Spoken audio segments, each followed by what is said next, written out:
Good evening everyone, this is Arun. In this video we are going to discuss about the eukaryotic cell, its structure and its function.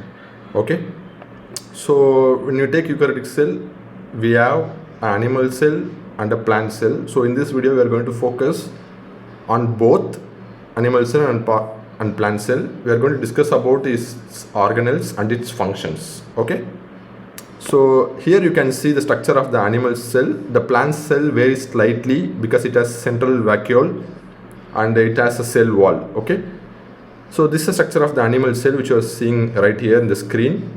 It has various organelles, right, like mitochondria, which is the powerhouse of the cell. We have nucleus, which is involved in genetic control, and we have ribosomes, which involves in protein synthesis. Likewise, we have many organelles here. We are going to look at them individually. We'll see what its structure, its function. Okay, so let's start now. First, we are going to discuss about the nucleus. Okay, so nucleus and ribosome both combined together involves in the genetic control. Okay, so first the nucleus, you can see the anatomy of the nucleus here with the nucleus in the middle. We have nucleoplasm, nuclear envelope, which is the outer covering, and we have nuclear pore, okay, which regulates the movement of the particle inside and outside the nucleus. Okay, so when it comes to the functions, the nucleus is involved in DNA replication, RNA synthesis, and assembly of ribosomal units in nucleolus. If you take a ribosome, the parts of the ribosome are made in the cytoplasm and they are assembled in the nucleolus. Next, we will move on to the ribosomes, which involved in the protein synthesis, or we can also say that it involves in polypeptide synthesis. Okay. Next, we are going to discuss about the organelle, which involves in manufacturing, distribution and breakdown. Okay. So in that list, we have endoplasmic reticulum, which is divided into rough endoplasmic reticulum and smooth endoplasmic reticulum. Okay. So the difference between the rough endoplasmic and smooth endoplasmic reticulum is the presence of ribosomes.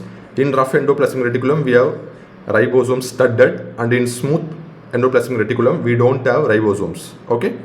Moving on to the functions of rough endoplasmic reticulum and smooth endoplasmic reticulum. We'll discuss about the rough endoplasmic reticulum first. So it involves in the synthesis of membrane lipids and proteins. So there are various membrane lipids and proteins present. So the rough ER involves in synthesis of this membrane lipids and proteins. Next, it involves in synthesis of secretory proteins and hydrolytic enzymes. Okay. It also involves in formation of the transport vesicles. So transport vesicles buds off from the rough endoplasmic reticulum. Then we'll move on to the smooth endoplasmic reticulum. So smooth endoplasmic reticulum involves in the lipid synthesis. It also involves in the detoxification process in liver cells. So liver is one of the important organ in the human body which does lot of functions, okay, which involves in metabolism. So the smooth endoplasmic reticulum present in the liver cells involves in the detoxification process. Next, it also involves in the calcium ion storage. Okay, so moving on to the next organelle, we have Golgi apparatus. Okay, so Golgi apparatus is another important organ which has two phases. One is cis phase, another one is trans phase. Okay, the function includes modification and sorting of macromolecules.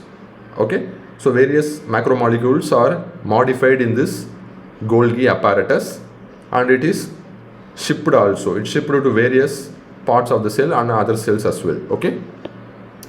So next one is the formation of lysosomes and transport vesicles. So whatever macromolecule is modified in the Golgi apparatus, it is transported to the other cells through the transport vesicles and the other part of the cells. Okay. Next, in the manufacturing, distribution and breakdown, we have lysosomes. Okay, important organelle which involves in the digestion of ingested food and bacteria. Okay, and it also involves in recycling of damaged cell organelles and macromolecules. So let's say mitochondria is damaged now, it no longer functions, so that organelle is taken to the into the lysosome and it is recycled, where the chemical which is involved in making of this mitochondria is used for other purposes. Okay. Next in the list we have vacuoles. So vacuole is an organ present inside the eukaryotic cell. There are various vacuoles here. The first one is food vacuole, okay, which involves in the digestion. Next we have central vacuole, especially in plants, for the storage of chemical and cell enlargement. And we have contractile vacuole, which involves in the water balance. Next in the list we have peroxisomes. So peroxisome is another important organelle in the cell, which involves in a various metabolic processes. Okay, so because of this, as a result, we have breakdown of toxic hydrogen peroxide as a byproduct. Okay, so moving on, we have the organelle which involves in the energy processing. Most of you might have heard mitochondria is the powerhouse of the cell. Okay, so what it does, it involves in the conversion of chemical energy in the food into a chemical energy of ATP, which is taken up by the cell for its various functions. Okay, so when we study in the future when we study about the chemiosmotic process, electrons transport chain, we'll take a detailed look into the structure of mitochondria where these processes takes place. Now moving on, the next in the list is chloroplast, which is another organelle in plants similar to the mitochondria, involves in the conversion of chemical energy into light energy of sugars. So the chemical energy in the plant is converted into sugar, okay, with the help of the sunlight. Next we have organelles which involves in the structural support, movement and communication between the cells. In that list we have cytoskeleton. So in the cytoskeleton we have microfilaments, intermediate filaments and microtubules. Okay, the various functions of this cytoskeleton is maintenance of the cell shape and anchorage of organelles. So it helps the organelles to get fixed within the cytoplasm of the cell, and it also involves in the movement of organelles within the cells. And the cytoskeleton is also involved in the cell movements. Okay, next in the list we have other organelles, that is plasma membrane, which regulates the traffic in and out of the cell like a watchman. Okay, like a bodyguard. Then we have extracellular matrix in animals, which involves in the support regulation of cellular activities. Moving on, we have cell junction, like gap junction, tight junction. So this involves in the communication between cells and binding of cells in the tissue. And finally we have one of the important organelle in the plants, that is cell wall. Okay, cell wall is very important because it acts as a protection for the cell. Okay, so it supports the cell and gives protection to the entire plant. And cell wall is made up of cellulose, which you all know. It also involves in the binding of cells in the tissue.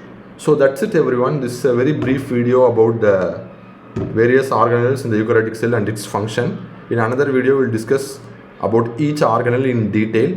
If you like this video, please hit the like button, share this video with your friends and subscribe to my channel for more videos like this. Bye for now.